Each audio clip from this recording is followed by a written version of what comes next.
19 yards Yeah. and 4 scores. I mean, when you have a quarterback, I mean, that's performing the way he's performed. How difficult is it to have a balanced offense and go, shift to the running game when you know you have that in the garage?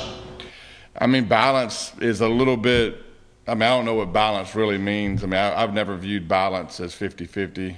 I've always thought of balance as more of like, if they're giving you a heavy box, you throw it.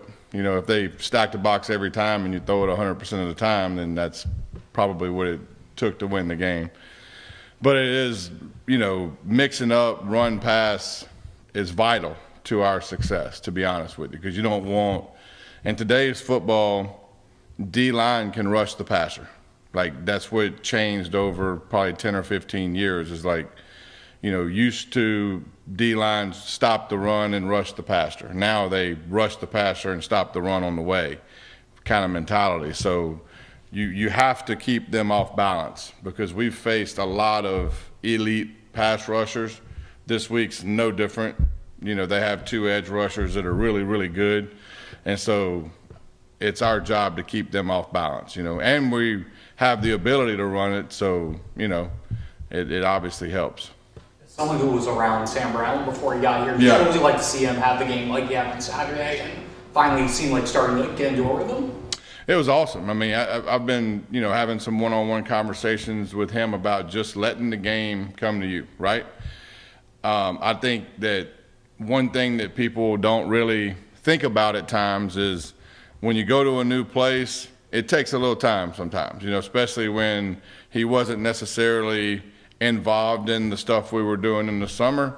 And so it takes a little more time than you think to feel comfortable and to end up playing instinctively like you can. And so, that what I saw Saturday with him breaking tackles and being hard to tackle and just being big and hard to tackle, right? Playing with a high level of confidence is what Sam can do. That's his potential. The thing back at the beginning of the season that you don't want one 100-yard guy, but you love 6 50-catch guys. The fact that you have 4 of them, the 4 receivers it seems like there is a good distribution. Obviously, X is X, but everybody is getting an opportunity, taking advantage of it. Just how much does that help in terms of game planning and scheming when you do have so many options that for the defense has to face? Yeah, I think it helps in 2 ways. One is you can keep people fresh through the course of the game. And so at the end of the game, guys are running at top speed, playing 100%. But ultimately, the defense can't focus on one guy, So I just like distribution. I like the ball being distributed around. Ultimately, there's going to be years where it's lopsided. That's just the way it is. I mean, I don't dictate where the ball is thrown. I mean, that's really up to the quarterback, unless it's like a screen or something, So in the pass game, the ball goes to where the flow of the defense allows it to go. So, it's good to see the ball get distributed around. I like that. I think that's tougher for the defense to defend. What they do, I shouldn't ask what they did, but tight ends I didn't think you had a target.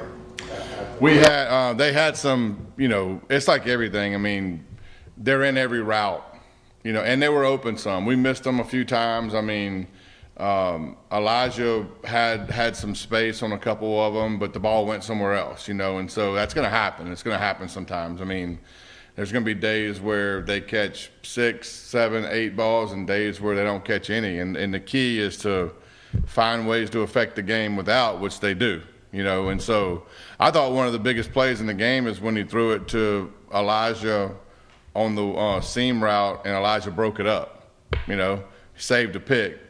That was a huge play, in my opinion, in the game. And that was awesome because ultimately when you do make bad decisions and the ball's up and the defense has the priority on it and the position on it, right, you got to become a defender and just do whatever it takes to maintain possession of the ball. And I thought that play really was a reflection of how that kid's played all year, doing the dirty work and just like effort, right? And, that was awesome because that saved the drive. Since you got here, I guess what'd you learn last year from this rivalry that maybe you didn't know about how this one might be a little different than most rivalries? Well, it's epic, right? I mean, look, I grew up in the South. I watched this game from afar every year.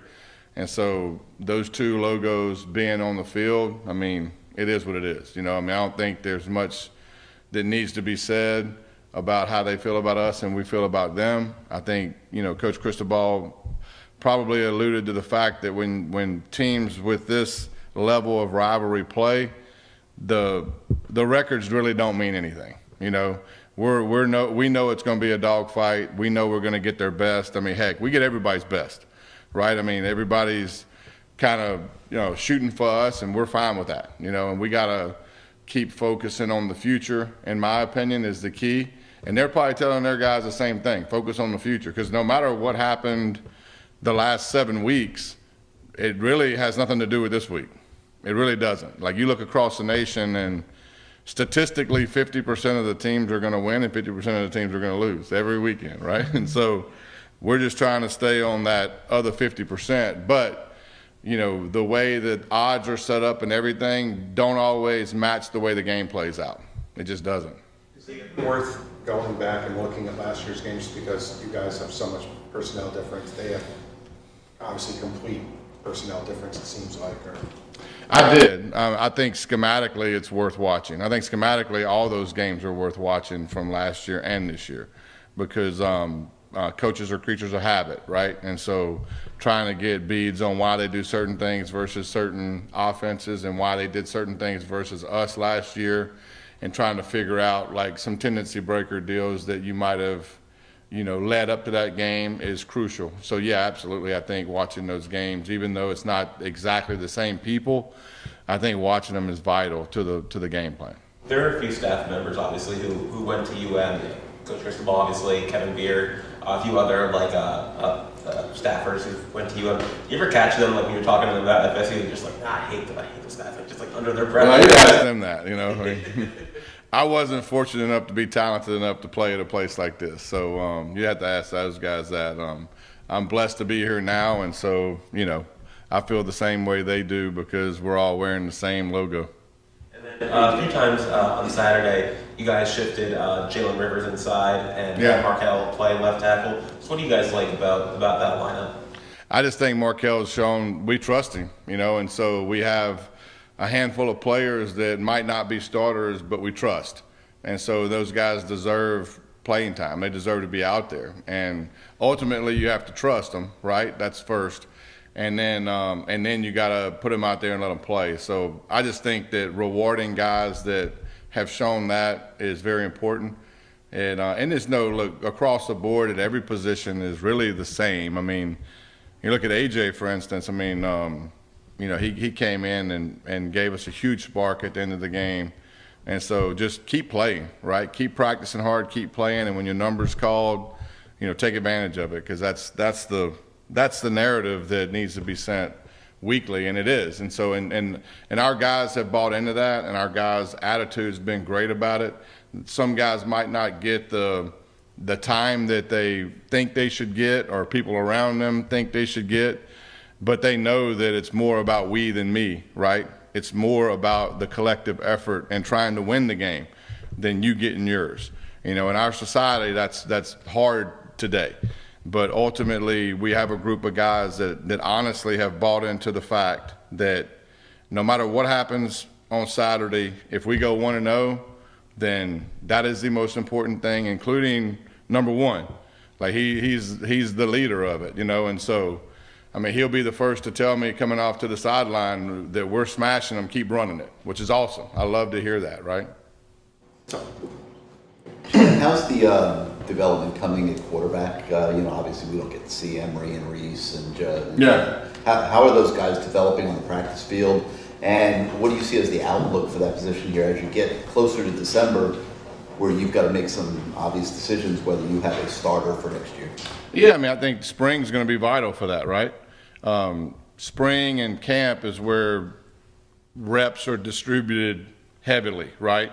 When you get into the season, you know, the starting quarterback's going to take the majority of the reps, and then there's going to be a handful of reps to get the backup ready. And then really the third guy takes very minimal, and he has to have mental reps, right? Mental reps are very, very crucial when you're in the season, because not everybody's going to get those reps. So I do think those guys have taken advantage of their reps, and they prepare, and they must prepare like they're starting. right? They do. And they're in meetings and they ask questions. They're in everything. They don't get the reps that Cam gets, obviously, because they're not the starter. And so, but this spring's going to be huge. I mean, competition in the spring, I mean, you know, that's going to dictate how things go from there. With A.J. Allen, obviously, you know, having that confidence to put him into a game like that when Martinez and, you know, Mark having a big game like that, just talk about that decision and just the impact he had kind of being that change of speed back. You know, Coach Merritt, I mean, you got to give that guy a ton of credit because I'm on the sideline and he comes up to me and he's just like, I think we need to put A.J. in there. I think he's had a great week and I think he's going to give us a spark. And I trust all those guys to handle their rotations. I don't really, I might say something a few times, but ultimately they play the people, that's their job. They're the head coach of their groups. And so when he came to me, I mean, I trusted him. We put him in there and he did exactly what Coach said he was going to do. So, but AJ practices extremely hard every week.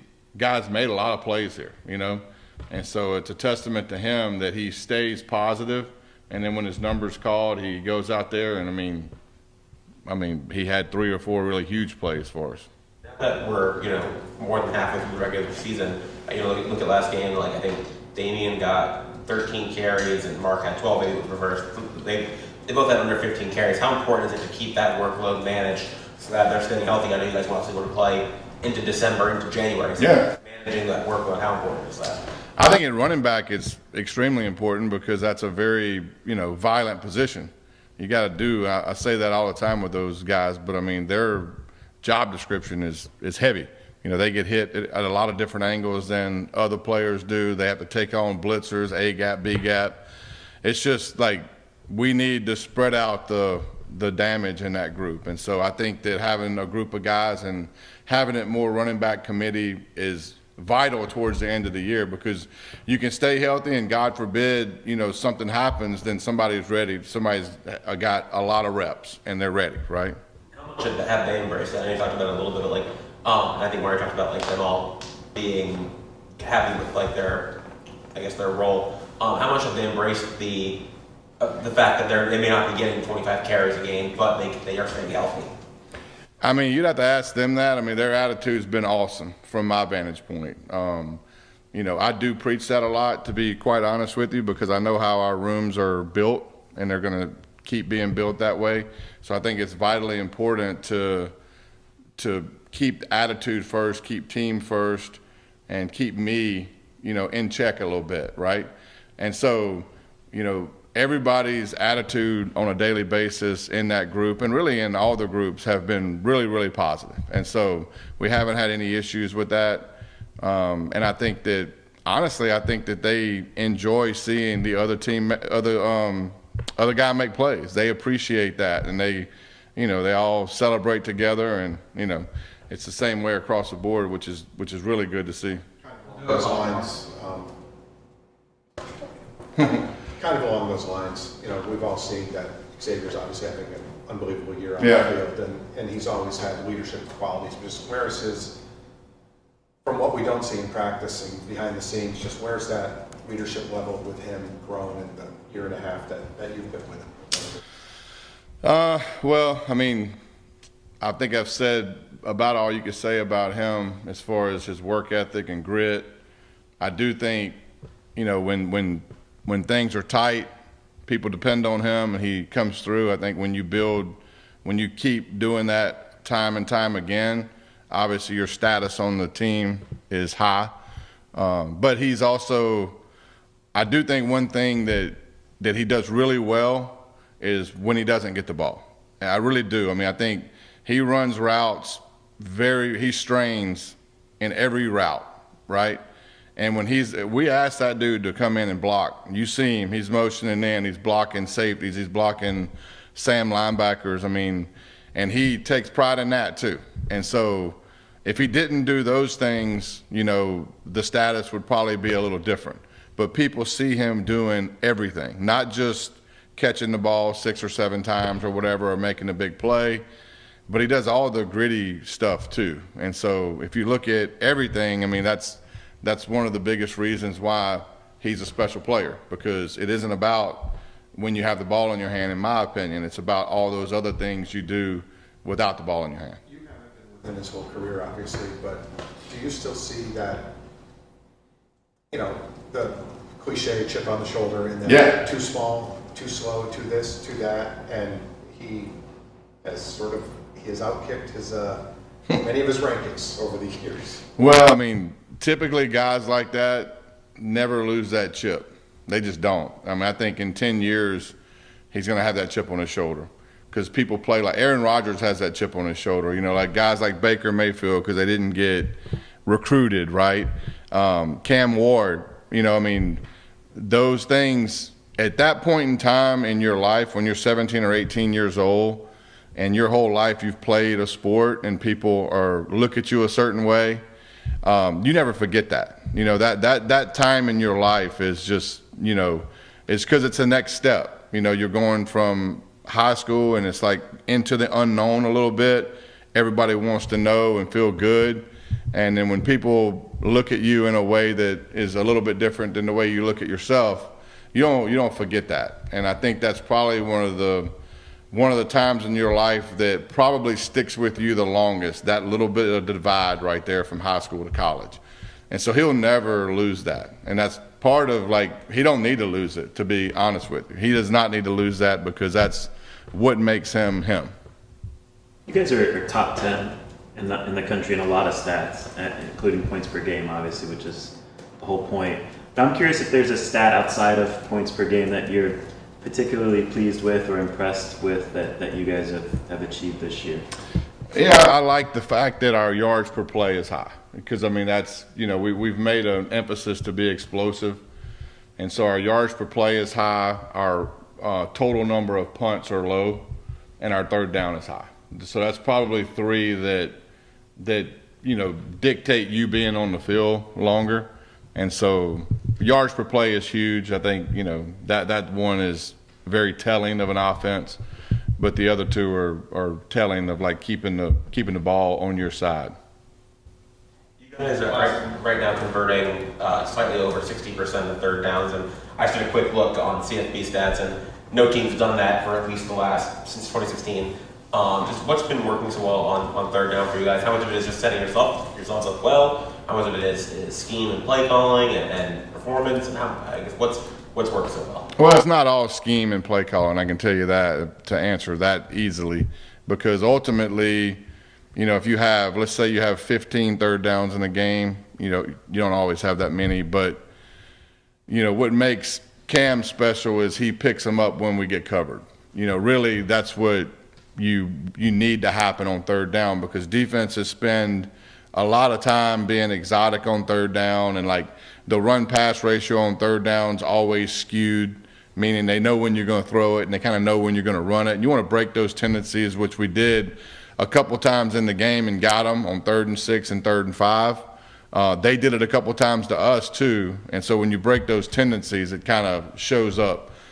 But ultimately, when it isn't there, what happens? And I think that's vital to third down stats. It'd be interesting to go back and kind of see that percentage, based on, okay, did the play map out perfectly, and sometimes Restrepo or somebody's wide open and we hit it, right? And then sometimes nobody's open and we got to scramble and get the first down. And so that's probably the reason the third downs are higher, is because of the ability to extend plays, and when it's not there, to go get it, because ultimately, I don't know if this is completely obvious, but third down's the last play. And so you need to treat it as such. And so if you don't convert it, you don't get to play anymore.